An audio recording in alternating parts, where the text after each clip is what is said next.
कावेरी नाम की शेरनी और उसका पति सिम्बा शेर दोनों खुशी खुशी अपना जीवन व्यतीत कर रहे थे। सिम्बा का व्यवहार अपनी पत्नी के साथ बहुत अच्छा था। कावेरी भी अपने पति से बहुत प्यार करती थी। फिर कुछ दिन बाद कावेरी शेरनी गर्भवती हो जाती है।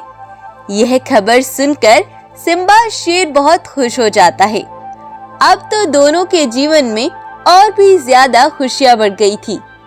एक बार सिम्बा अपनी पत्नी के लिए भोजन की तलाश में निकलता है, लेकिन तभी एक खतरनाक बाघ पीछे से उस पर वार कर देता है और उसे मार डालता है। कावेरी को जब यह खबर मिलती है तो वो बहुत ज्यादा दुखी हो जाती है और बहुत रोने लगती है। कुछ दिन ऐसे ही बीत जाते हैं। कावेरी शेरनी 2 जुड़वा बच्चों को जन्म देती है। दोनों बच्चों को पाकर कावेरी बहुत खुश थी। वहीं दूसरी ओर सिम्बा का बड़ा भाई और उसकी पत्नी भी सिम्बा की गुफा से कुछ दूरी पर रहते थे। सिम्बा के बड़े भाई का नाम शिवा था और भाभी का नाम रीना शेरनी था। रीना बहुत ही क्रूर व्यवहार की थी। वो कावेरी से बहुत इश्क करती थी। रीना शेरनी को जब कावेरी के 2 बेटों की खबर मिलती है तो वो बहुत गुस्सा हो जाती है और बड़बड़ाते हुए कहती है, मैं तो इस कावेरी को बर्दाश्त ही नहीं कर पा रही हूँ। अब इसके 2 बेटे भी हो गए। भगवान ने हमें एक भी संतान नहीं दी और इस कावेरी को 2-2 बच्चे एक साथ। लेकिन मैं ये सब नहीं बर्दाश्त करूंगी। मैं कुछ ऐसा करूंगी कि सांप भी मर जाए और लाठी भी ना टूटे। फिर एक बार कावेरी अपने दोनों बेटों के साथ सो रही थी। तभी रीना शेरनी उनके दोनों बेटों को उठाकर एक वीरान जंगल में ले आती है और मन ही मन खुश होते हुए सोचती है, अब कोई खतरनाक जंगली जानवर आएगा और इन दोनों को खा जाएगा। अब देखती हूँ कावेरी कैसे खुश होती फिरती है।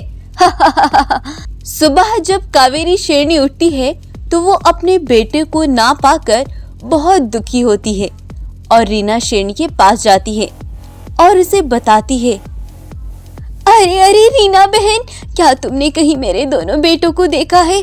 ना जाने दोनों कहाँ चले गए हैं। अब मैं क्या करूं? हाँ, मैंने रात जंगल में खूंखार बाघ देखा था। शायद वो ही उन्हें ले गया है। अरे रीना बहन, ये तुम क्या कह रही हो? नहीं नहीं, कोई नहीं मार सकता मेरे बच्चों को। कावेरी बहुत दुखी हो जाती है और अपने बेटों को ढूंढने लगती है। वहीं दूसरी ओर कावेरी के बेटे जंगल में डरे सहमे खड़े थे। उन्हें समझ नहीं आ रहा था कि वो कहाँ जाए। तभी वहां एक खतरनाक बुरा बाघ मानव आता है और उन्हें देखकर बहुत खुश होता है। अरे वाह, आज तो मजा आ गया। इन दोनों का खून पीकर मैं इन दोनों की बलि चढ़ाऊंगा। हा हा हा हा। और महाशक्तिशाली जादूगर बाघ मानव बन जाऊंगा। फिर वह बाघ मानव उन्हें एक खतरनाक जगह ले आता है और दूसरे शिकार के लिए निकल जाता है। उधर कावेरी अपने बच्चों को ढूंढती ढूंढती उसी जगह पर पहुंच जाती है और अपने दोनों बेटों को पाकर बहुत खुश हो जाती है और दोनों बच्चे अपनी माँ को देख बहुत प्रसन्न हो जाते हैं। कावेरी अपने दोनों बेटों को लेकर चल देती है, लेकिन तभी रास्ते में वह बाघ मानव तांत्रिक आ जाता है और उन्हें शेरनी के साथ देख बहुत गुस्सा हो जाता है और कहता है, तू कौन है और इन्हें कहाँ ले जा रही है? इनको मारकर इनकी बलि चढ़ाऊंगा मैं और खूब सारी शक्तियां प्राप्त होंगी मुझे। यह सुनकर कावेरी के होश उड़ जाते हैं और तभी तांत्रिक कावेरी को एक रस्सी से बांध देता है। अरे अरे, ये तुम क्या कर रहे हो? मुझे रस्सी से क्यों बांध रहे हो? छोड़ो मुझे, छोड़ दो। बाघ मानव कावेरी के दोनों बेटों को मारने ही वाला था, तभी एक रंगीन चीता वहां पहुंच जाता है।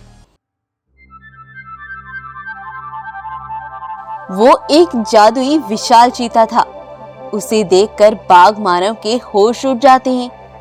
तभी वह जादुई चीता उस पर अपनी जादुई शक्तियों से वार करता है और वो वहीं गिरकर मर जाता है।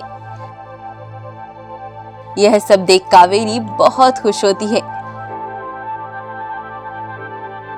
और वह चीता कावेरी और उसके दोनों बेटों को उससे आजाद करा लेता है। तुम कहां से आए हो और तुम हमारी मदद, इसके लिए तुम्हारा बहुत बहुत धन्यवाद। लेकिन तुम्हें कैसे पता चला हम यहाँ मुसीबत में हैं? मुझे सब पता है, क्योंकि मेरे पास अद्भुत जादुई शक्तियां हैं। कोई भी मुसीबत में होता है मुझे खबर हो जाती है और इसीलिए मैं यहाँ पहुंचा। और मुझे ये भी पता है कि तुम्हारे बेटे को रीना शेरनी ही जंगल में छोड़ गई थी। वो तुमसे बहुत इश्क करती है, लेकिन अब तुम खुश रहो। वह चीता वहां से गायब हो जाता है। कावेरी शेरनी अपने दोनों बेटों को सुरक्षित पाकर खुशी के आंसू निकल आते हैं और अब से कावेरी अपने बच्चों के साथ खुशी खुशी रहने लगती है। तो आपको अगर ये कहानी पसंद आई है तो इसको लाइक, शेयर और सब्सक्राइब करना ना भूलें।